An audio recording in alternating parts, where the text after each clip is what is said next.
It started with the whispers. Not the spooky, late-night kind that make the hairs on your arms stand up. Nothing so cliché. It started with Leo, my 7-year-old, whispering to someone who wasn't there. I'd be in the kitchen, wrestling with a stubborn jar of pickles, and I'd hear his reedy little voice from the living room, a low conspiratorial murmur. "No, you can't," he'd say, his tone serious. A pause. "Because Dad said so." The first time, I poked my head around the door frame, a grin on my face, ready to ask who he was talking to. He was sitting on the floor, legs crossed, a building block spaceship half finished in front of him. His gaze was fixed on the empty armchair in the corner, the one my wife, Sarah, used to sit in. "Who you talking to, buddy?" I asked, trying to keep my voice light. He looked up at me, his blue eyes, so like his mother's, wide and innocent. "The captain," he said, as if it were the most obvious thing in the world. "The captain, huh?" I leaned against the door frame, indulging his imagination. "And what does the captain have to say?" "He says the sea's cold today," Leo said, turning his attention back to his blocks. "And he says you're making a funny face." I forced a laugh. "Well, the captain's a very observant fellow." I told myself it was normal, healthy even. Dr. Evans, the child psychologist I'd taken Leo to after Sarah's car accident, had said as much. Imaginary friends are a common coping mechanism for children dealing with trauma, she'd explain. Her voice calm and reassuring. It's a way for them to process their grief, to have a sense of control in a world that suddenly feels very out of control. So, I let it go. I let Leo have his captain. I even started playing along. "Tell the captain dinner's ready," I'd call out. Or, "Does the captain want to watch a movie with us?"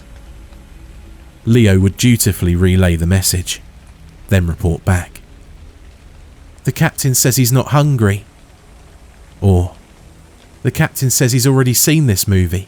He says the book was better." It was a game.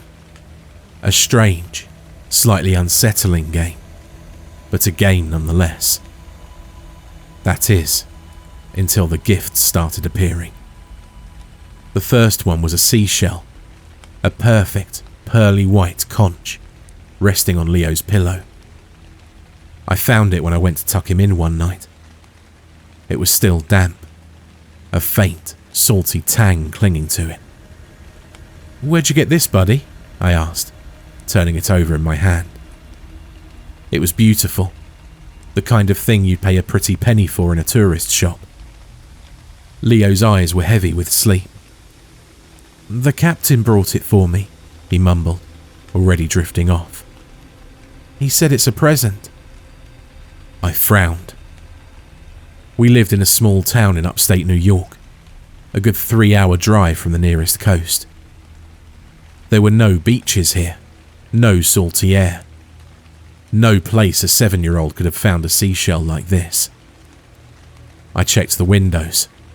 Locked. The doors. Bolted. I searched the house from top to bottom. Nothing. No sign of a break-in. No indication that anyone other than me and Leo had been in the house. The next morning, I tried to question him about it, but he just shrugged. "The captain brought it," he repeated, his voice firm, his gaze unwavering. "He's my friend." After the seashell, there were other things. A piece of sea glass, worn smooth by the waves, a deep cobalt blue. A small, intricately carved wooden bird, its wings spread in flight. A silver locket, tarnished with age, with a faded, sepia-toned photograph of a woman I didn't recognize inside. Each time, Leo's explanation was the same. The captain brought it. I started to feel something deep in my stomach. That primal sense that something isn't right. I stopped playing along with the game. I started telling Leo that the captain wasn't real, that he was just a figment of his imagination. He'd look at me with those big, sad eyes, and my resolve would crumble. He is real, he'd insist, his lower lip trembling. He's my friend, and he doesn't like it when you say he's not real. Then came the nightmares.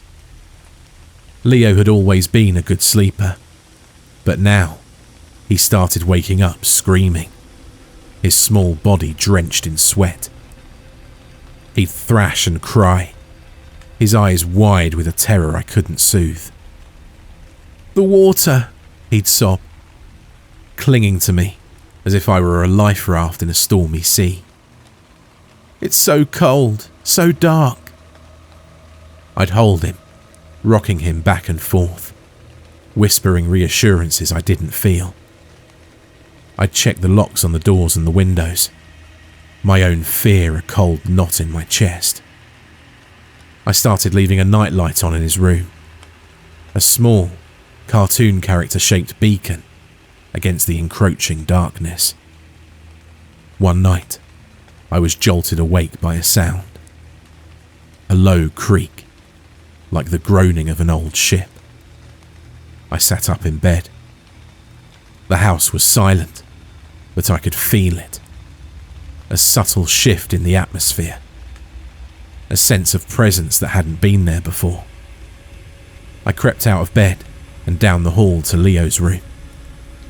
The door was slightly ajar, and a sliver of light from the nightlight spilled out into the hallway. I peeked inside. Leo was sitting up in bed, his back to me. He was talking, his voice a low, hushed whisper. I'm scared, he said. A pause. Then, a voice that was not my son's answered. It was a low, gravelly sound, like stones being ground together. It seemed to come from the corner of the room, from the armchair where Sarah used to sit. No need to be scared, lad, the voice said. The sea gives, and the sea takes. It's the way of things. I couldn't believe what I was hearing. I couldn't see anyone in the room, but the voice was as clear as if the speaker were standing right next to me. But I don't want to go, Leo whispered, his voice trembling. It's time, the voice said, its tone gentle but firm. Your mother's waiting. A wave of pure, unadulterated terror washed over me. I burst into the room, my hand fumbling for the light switch. The room was flooded with light, and the armchair in the corner was empty. Leo stared at me, his eyes wide with a mixture of fear and confusion. Dad? Who were you talking to? I demanded, my voice shaking. The captain, he said, his voice barely a whisper. He says we have to go now. I scooped him up in my arms, and I did my best not to let my fear show in my response. We're not going anywhere, I said, my voice fierce. I took him to my room, and he fell asleep in my bed, his small body curled up against mine. I lay awake for the rest of the night, staring at the ceiling, the captain's words echoing in my mind. The next day, I called in sick to work. I packed a bag for me and Leo, throwing in clothes, toiletries, his favourite toys. I didn't know where we were going, only that we had to get out of that house. As I was packing, I found it. Tucked away in the back of Leo's closet, a small, leather-bound book. It was a ship's log, its pages filled with elegant looping script, The entries were dated from the late 1800s, and they chronicled the voyages of a whaling ship called the Siren. The last entry was dated October 31st, 1888. "A storm is upon us," the captain had written, his handwriting becoming increasingly frantic. "The waves are like mountains, and the wind howls like a banshee. I fear we're lost. My son, my dear Leo, is so brave, but I see the fear in his eyes. I've failed him. I've failed them all. May God have mercy on our souls." I slammed the book shut, my hands trembling. I grabbed Leo and we left. We drove for hours with no destination in mind. Just a desperate need to put as much distance as possible between us and that house. We ended up in a small coastal town, a place with a quaint, old-fashioned charm. We checked into a motel, and I tried to pretend that everything was normal. We went to the beach. We built sandcastles. We ate ice cream. But the fear was always there, a constant, gnawing presence in the back of my mind. I'd catch myself scanning the faces in the crowd, looking for a man in a captain's uniform. I'd wake up in the middle of the night, hyperventilating, convinced I could hear the creak of a ship's hull. One evening, we were walking along the pier, the setting sun painting the sky in shades of orange and pink. Leo was quiet, his small hand clutching mine. "Dad?" he said, his voice small. "Yeah, buddy?" "The captain's sad." I stopped, my heart lurching. "What do you mean?" "He misses his son," Leo said, his eyes welling up with tears.